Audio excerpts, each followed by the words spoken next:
Gracias. Bueno, me alegro mucho aunque esté aquí virtualmente solamente con vosotros, me alegro mucho de ver a algunos de vosotros aquí. Y entonces, nada, voy a pasar. Y gracias, desde luego, José Antonio, por organizar este seminario, como siempre, y hacer posible que pueda participar, aunque sea de esta manera.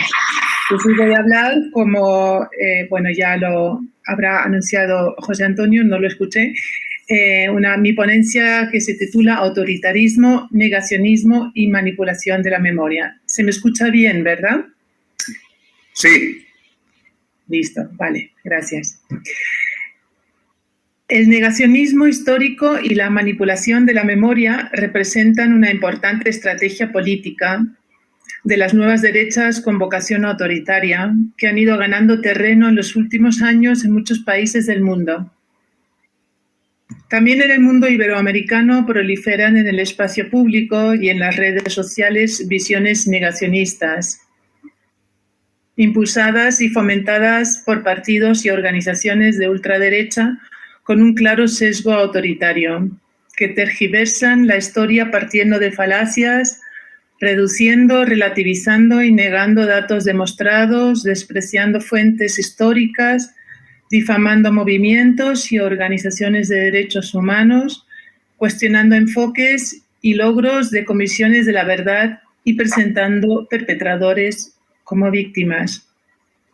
Entre las formas en las que se muestran diferentes tipos de negacionismo está el ignorar y defender lo que se quiera, una práctica que se hizo presentable y popular con el expresidente Trump y sus seguidores dentro y fuera de Estados Unidos. En este contexto se usa el recurso del no saber, del relativismo, de las falsas comparaciones, equiparaciones, denuncias, etc. Una cosita, yo creo que tienes encendido el micrófono, José Antonio, ¿puede ser? Por la grabación lo digo. Sí. Una forma muy difundida en Latinoamérica con la que el negacionismo histórico intenta legitimarse en países que tuvieron dictaduras o conflictos internos, como es el caso aquí en Colombia, es señalando la necesidad de defenderse contra el así llamado terrorismo de izquierda. En este contexto cabe señalar, por ejemplo, la así llamada teoría de los dos demonios en Argentina. Esto es la concepción según la cual los actos de violencia y terrorismo perpetrados por las Fuerzas Armadas durante el terrorismo de Estado en Argentina en las décadas de los años 70 y 80, hasta el fin de la dictadura, son de algún modo equiparables con los actos de violencia de las organizaciones guerrilleras. Al mismo marco negacionista pertenece la reivindicación de una memoria así llamada completa en los relatos revisionistas negacionistas del terrorismo de Estado que reivindican la memoria de las víctimas de grupos terroristas. En el contexto de negaciones históricas vinculadas con la propagación del miedo al terrorismo y con la justificación de un actuar violento contra el mismo, se encuentra también la práctica política y social del así llamado terruqueo en Perú, una práctica utilizada por los sectores conservadores y de la derecha peruana en general, que consiste en denunciar a un adversario que tiene propuestas de izquierda o que se opone al orden establecido, de tener posturas afines a ideas terroristas, de realizar apología del terrorismo o de ser miembro de estos grupos armados. Con estas denuncias se pretende desprestigiar al adversario e invalidar su discurso. Esto, desde luego, también es una práctica extendida entre las derechas y ultraderechas en Colombia, donde me encuentro yo, empezando por el expresidente Álvaro Uribe, presidente en los periodos entre el 2002 y 2006 y luego otra vez entre el 2006 y el 2010.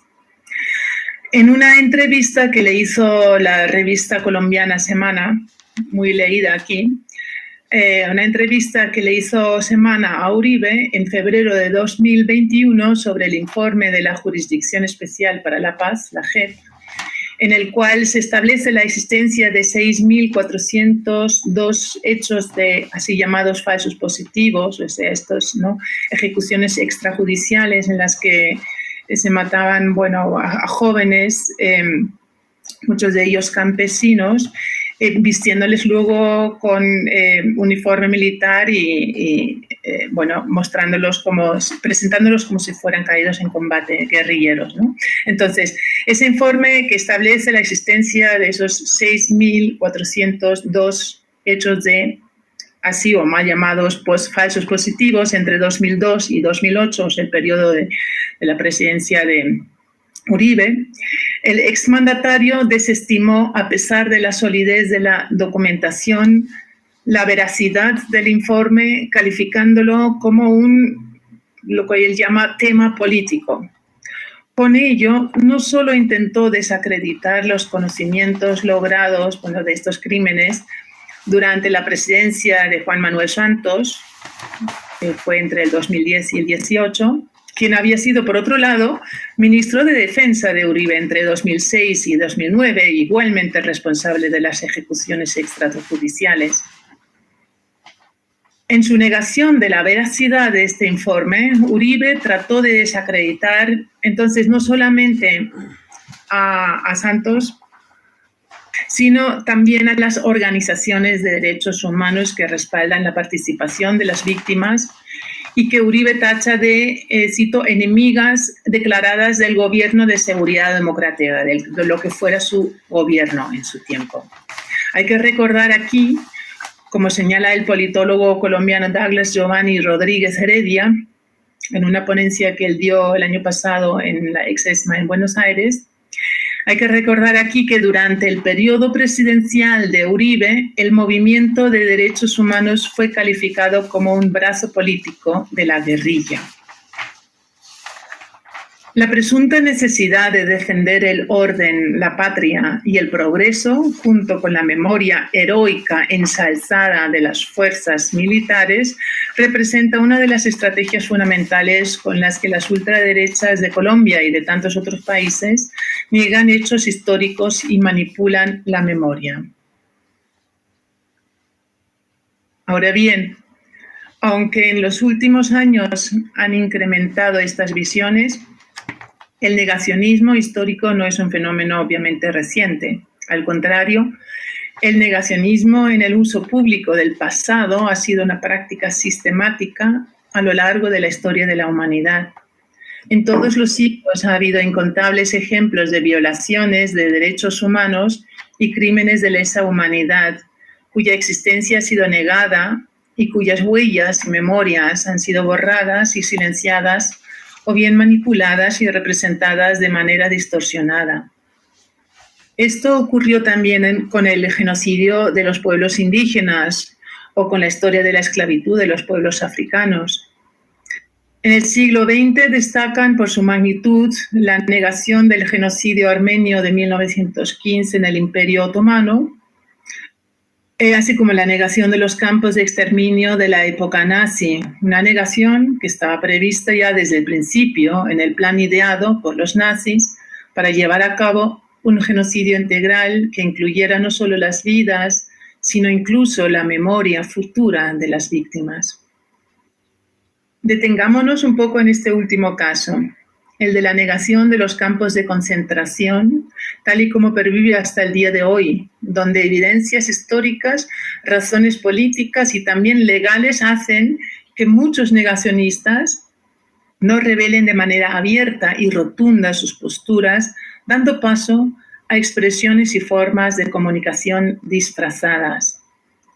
Recordemos que en muchos países, como en Austria, Francia, Alemania, Israel, Bélgica, Polonia, Lituania o Suiza, la negación del Holocausto es un delito penal y es sancionado con multas o prisión.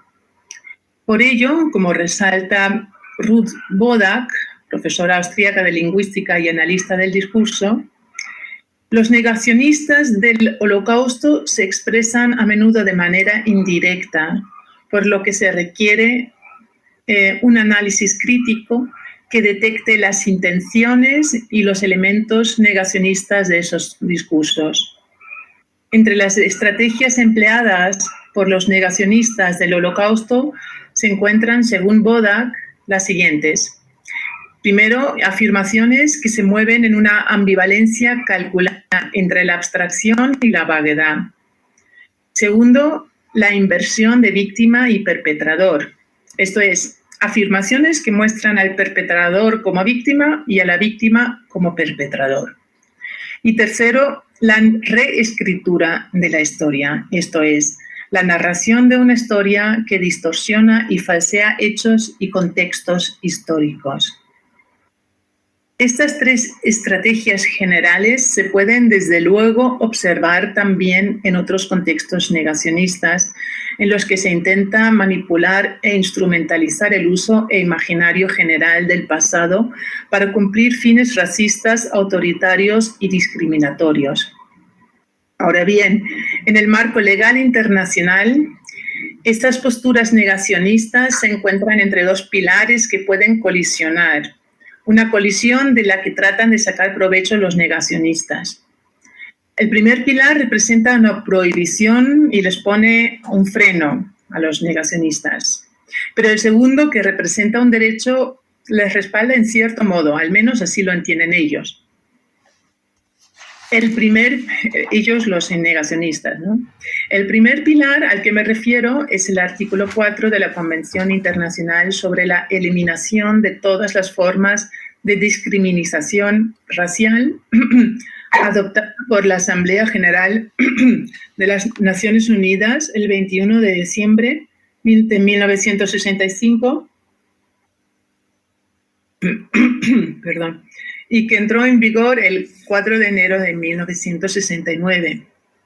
En dicho artículo se establece lo siguiente, cito, los Estados partes condenan toda la propaganda y todas las organizaciones que se inspiren en ideas o teorías basadas en la superioridad de una raza o de un grupo de personas de un determinado color u origen étnico, o que pretendan justificar o promover el odio racial y la discriminación racial, cualquiera que sea su forma, y se comprometen a tomar medidas inmediatas y positivas destinadas a eliminar toda incitación a tal discriminación o actos de tal discriminación. Fin de la cita. El otro pilar al que me refiero es el artículo 19 de la Declaración Universal de Derechos Humanos, que establece que la libertad de investigar, cito, investigar y recibir informaciones y opiniones por cualquier medio de expresión incluye el derecho a investigar y recibir informaciones y opiniones y el de difundirlas sin limitación de fronteras. Hasta aquí la cita. Esto es lo que se conoce como libertad de expresión y es ese derecho al que apelan muchos negacionistas.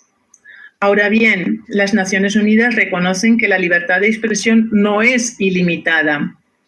De hecho, los redactores de la Declaración Universal de Derechos Humanos se enfrentaron con la pregunta de hasta qué punto debía ser tolerante una sociedad con personas como los nazis o los fascistas si ellos mismos eran intolerantes.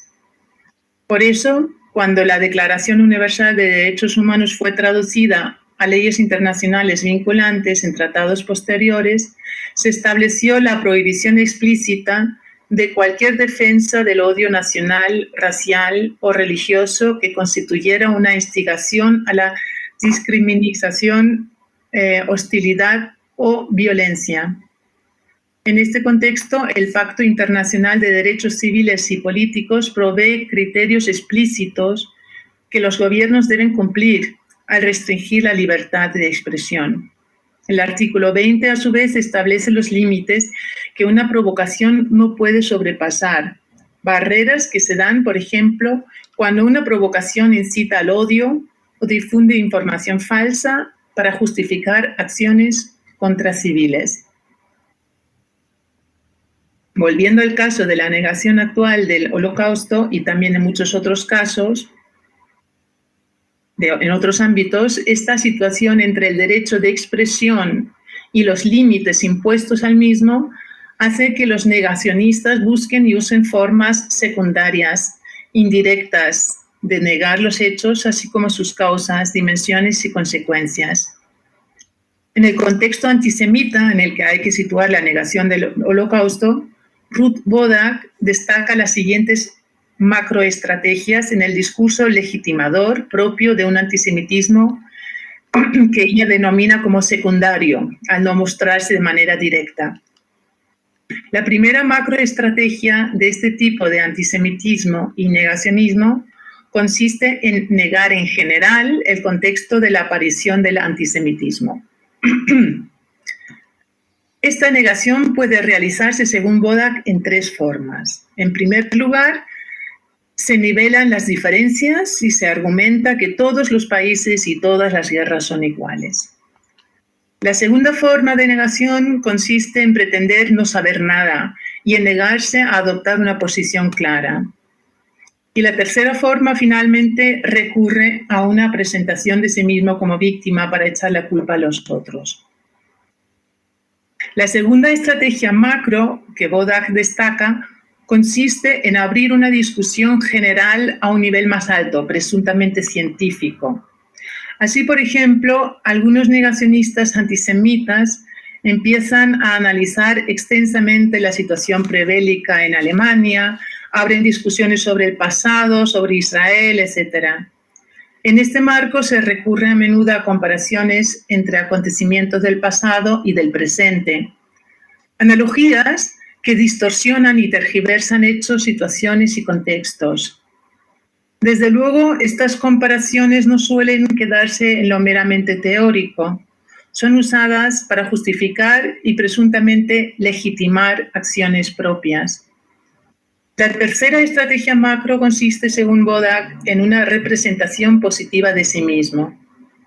Las historias contadas en las que los negacionistas se pintan a sí mismos como personas que han hecho acciones buenas y loables deben mostrar que siempre han actuado de manera responsable y, por tanto, que son inocentes. La última estrategia macro que resalta Wodak consiste en relativizar y banalizar los hechos. Desde luego, estrategias parecidas como las que acabo de presentar con ayuda del análisis de Wodak, las encontramos también en discursos negacionistas en otros contextos. Lo que me parece importante resaltar aquí es el hecho de que estas expresiones, afirmaciones y relativizaciones dan una apariencia más moderada y menos peligrosa que las que puedan dar manifestaciones racistas abiertas y directas. Sin embargo, representan un peligro latente que puede activarse con facilidad y cobrar otras dimensiones si las condiciones políticas cambian y se impone un régimen autoritario, racista, discriminatorio, así como pasó cuando se impuso el régimen fascista en Alemania, pero también en Austria, parte de Francia y tantos otros países bajo el régimen nazi. Pero la amplia difusión de ideas y convicciones inculcadas por los negacionistas tienen un efecto igualmente nefasto en un contexto donde tal vez no hay todavía un régimen político autoritario, pero sí un así llamado autoritarismo secundario, basado en estructuras económicas que promueven la desigualdad, la discriminación e injusticia social. Según el sociólogo y filósofo alemán Oliver Decker, la sociedad contemporánea es una masa secundaria cuya institución autoritaria es la economía. Así como la autoridad y la violencia venía antes del padre y de las estructuras paternalistas autoritarias, la violencia proviene hoy del mercado. ¿Qué diferencia hay entre esta nueva forma de autoridad y la antigua? Una de las diferencias fundamentales es que la primera es impersonal y no se puede ubicar en ningún sitio concreto. Esto es lo que Decker llama autoritarismo secundario. Se trata de un autoritarismo proveniente de una lógica neoliberal que propaga el crecimiento continuo. De la autoridad en forma de mercado se espera que dé seguridad. Y para que pueda dar seguridad tiene que ser fuerte. La fuerza es ciertamente un rasgo fundamental que la autoridad ejemplifica y que hay que seguir como modelo si uno no se quiere quedar fuera del sistema de seguridad. Para fortalecer el sistema y poder ser fuerte dentro del mismo, hace falta fomentar el crecimiento económico, darlo todo por este factor de fortaleza indiscutible. Y así, los seguidores del sistema que no quieran quedarse fuera, subordinan sus vidas a las reglas económicas.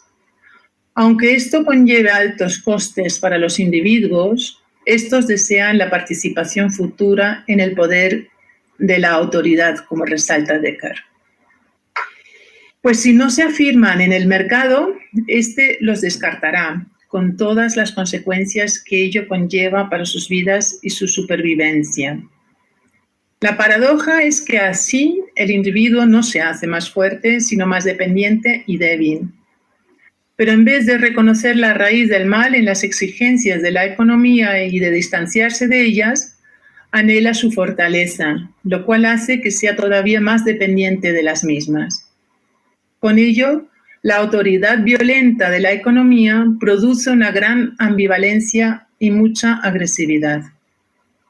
Por un lado, el sometimiento a la violencia ejercida por el mercado va acompañado por una sensación de impotencia frente a circunstancias abstractas que no se ven ni se entienden. Pero por otro lado, la agresividad no puede dirigirse contra esa autoridad, puesto que es demasiado poderosa. Y así, la ira se dirige contra los demás, los otros. ¿Quiénes son esos otros?